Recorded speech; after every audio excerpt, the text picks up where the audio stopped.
Hello everybody, welcome to my channel, The Real Super Sam. Well, today marks 2 years I've been doing hashtag Spider-Man Sunday, and for another year anniversary, I'm making a top 10 list. Last year I talked about the top 10 Stan Lee Steve Ditko stories. Today, for 2 years, I'm making a list on the top 10 Stan Lee John Romita Sr. stories. These stories weren't as important as the previous 38, but there was much more, and they could introduce more rogues and characters and add some more iconic Spider-Man stories that have been recognized as some of the greatest comic stories ever written. Oh, and thanks for watching and continuing to support this channel.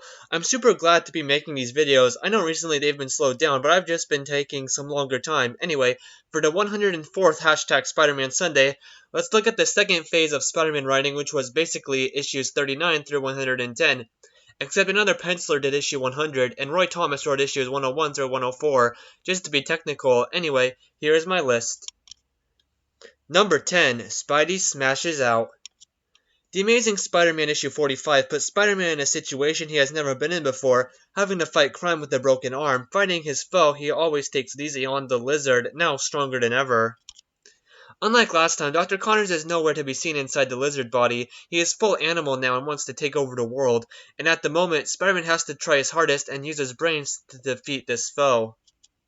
There's a lot more about Lizard's family troubles here, and more information about his transformation. Number 9, In the Blaze of Battle. Another Lizard story, this one in my list for his best 5 issues. This is issue 77 of Amazing Spider-Man. It showed when another superhero takes on the Lizard, and when Spider-Man there, he has to stop the Torch from hurting his sick friend, Dr. Kurt Connors. I love the writing in this. The Human Torch sees the outside of the Lizard, not that he is secretly an ally of Peter Parker when he's cured. Once again, the Lizard is one of my top Spider-Man villains, and the characteristics and drama with the fact of a family man turning into a monster, the drama and story is all here. 8, And Death Shall Come.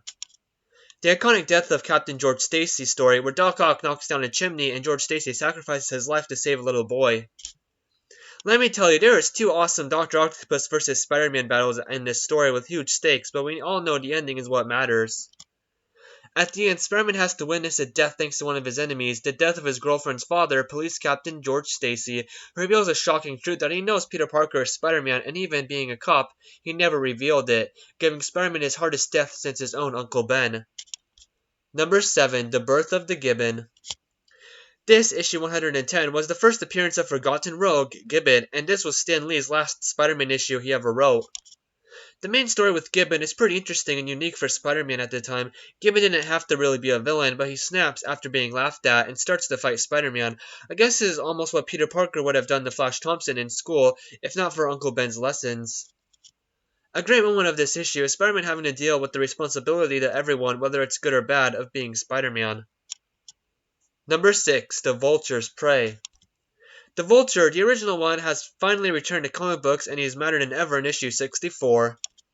One of the biggest battles between Spider-Man and the Vulture, even to this date, had the right Spider-Man characteristics to make this such a fun story to read, and it improves my opinions of the Vulture every time I read this.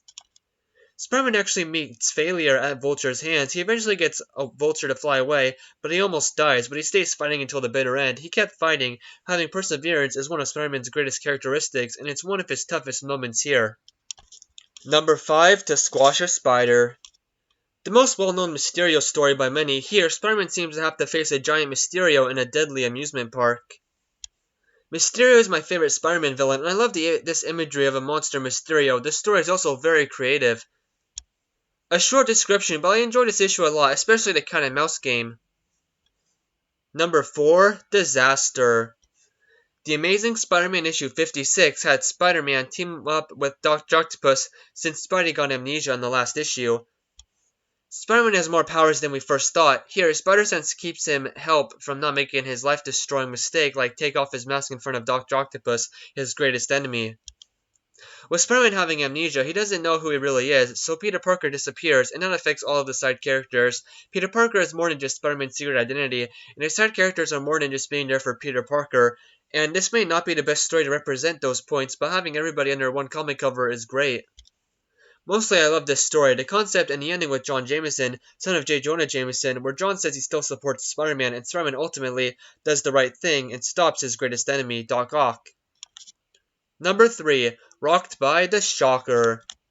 The Shocker's second appearance, Amazing Spider-Man issue 72, one of the greatest Shocker stories ever, and such a great drawn and written original Spider-Man tale. The plot is simple, but it works great and fits well with everyone. Shocker steals the Lifeline tablet from Captain Stacy, and Spider-Man is going to get it back, but Shocker is smarter than ever. This is an odd choice for number 3, but I can read this story all day, one of my favorite single-issue Spider-Man fights. Number 2, Spider-Man No More. Oh yeah, the 50th issue of the Amazing Spider-Man series. Peter Parker decides that he has too much in his life, and the least important thing is his identity as Spider-Man, so he quits. Like, sure, Peter likes being Spider-Man, but today it's too much. He's lost too much of his personal life being a superhero, and no one seems to appreciate it. After Spider-Man has disappeared, the underworld is ready to rise up, being led by the Kingpin of Crime, who we learn his real name later is Wilson Fisk. Peter, without Spider-Man, seems to be able to have it all. Good grades, hangs out with the girls, Aunt May is doing good again. Peter even says he's never had it this good before. But the ending has a great victory moment where Peter Parker accepts his role as Spider-Man, that he has to live up to his responsibility for his uncle and for his city. And number 1, the greatest tale, How Green Was My Goblin. My favorite issue is the first issue Stan Lee and John Romita Sr. ever wrote, Amazing Spider-Man issue 39, where the Green Goblin finds out Spider-Man's secret identity. In this story, Green Goblin comes up with a special gas to drown Spider-Man's spider sense so he can follow him around, and he finds out that his greatest enemy is ultimately just a kid. And then he confronts Peter Parker, and the two fight, leading to Spider-Man's ultimate defeat at the hands of the Goblin.